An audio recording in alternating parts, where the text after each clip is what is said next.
30 రూపాయలు కొడుగా. ఎంత? 30 రూపాయలు శీఘ్రం కొడుగా. నేను దస్తే కొడవను. నువ్వు కొడవమన్నంతా కొడవడానికి నేనేం వెర్రివెధలా కనబడుతున్నానా? రైల్వే స్టేషన్ నుంచి చచ్చిన తహసీల్దార్ గారింటికి నీకు 30 రూపాయలు కొడవాలా? 3 రూపాయలు కుడుస్తాను. కుడుచుకుంటే కుడుచుకో, కుడకపోతే మానుకో. యో మీటర్ పారయ్యా. నేను దస్తే పారను. నువ్వు పారమన్నప్పుడల్లా పారడానికి నేనేం వెర్రివెధని అనుకున్నావా? బెజవాడి నుంచి ఇక్కడికి రైల్లో వస్తే ఆ పెట్టెలో నెత్తి మీద 4 పంకాలేశారు, కూర్చోడానికి దిమ్మ చెక్క లాంటి బల్లేశారు, కాలు మడుచుకోవడానికి శుభ్రమైన గది కట్టారు, బాతాగాన్ని కొట్టుకోవడానికి చుట్టూరా బోళ్ళంత మంది మనుషులు. మనం చదవాలనుకుంటే ఎదంటి వాడి చేతిలో పేపర్ ఉంది. ఇన్ని సౌకర్యాలు చేసి వాళ్ళు చేసిన ఛార్జీ ఎంత? అంతా కలిపి 25 లోపు. మరి నువ్వు నన్ను డొక్కులో పడేసి డబ్బాలో గులకరాయి ఆడించినట్టు ఆడించావు. పట్టుమని 10 మైళ్ళు తిరగలేదు, నీకు 30 రూపాయలు కొడవాలా? చెమ్ముతో కొట్టానంటే శార్థానికి సిద్ధమైపోతావు కదా అప్పీరుగా. నీకు దమ్మిడి ఇవ్వను. నీ దిక్కులో తోడు చెప్పుగా పాదలుమా. పల్లెటూరు వాడు కదా అని అతను మోసం చేస్తావా? మన ఊరు పరువు తీస్తున్నావు కదా.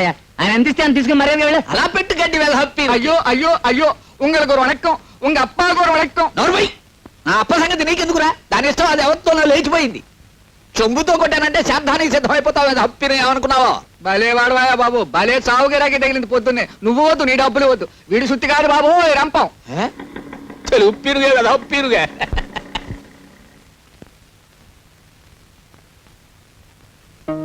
ఎవరు? నువ్వు మా సుబ్రహ్మణ్యం కొడుకు రాజావి కదూ? కులాసాయి రావేదా ఉప్పిరుగా? నేనేదో ఇలా ఉన్నాను అనుకోండి. సరే, మా చెల్లె ఎలా ఉంది? ఎవరు? సావిత్రి గురించేనా అడుగుతున్నావు? దాన్ని ఆ ధర్మరాజు కొంపలో బారేసి నువ్వు పట్నం దక్కా వచ్చావు. అలా చేయమన్నది నేనే అనుకో వెధప్పినుని. ఓ రోజున వాడికి ఏం దిమ్మదగులు పుట్టిందో ఒంటరిగా ఉన్న దాన్ని చూసి బలాత్కారం చేయబోయారు. నేను కాదు, ఆ వెధప్పిరుగా. ఆ ధర్మరాజును కత్తికో కండగా నరికి ఆ పని చేయకపోయినా అంత పని చేసి ఓ అబ్బాయి నీ చెల్లెల్ని కాపాడాడు. ఎవరా అబ్బాయి?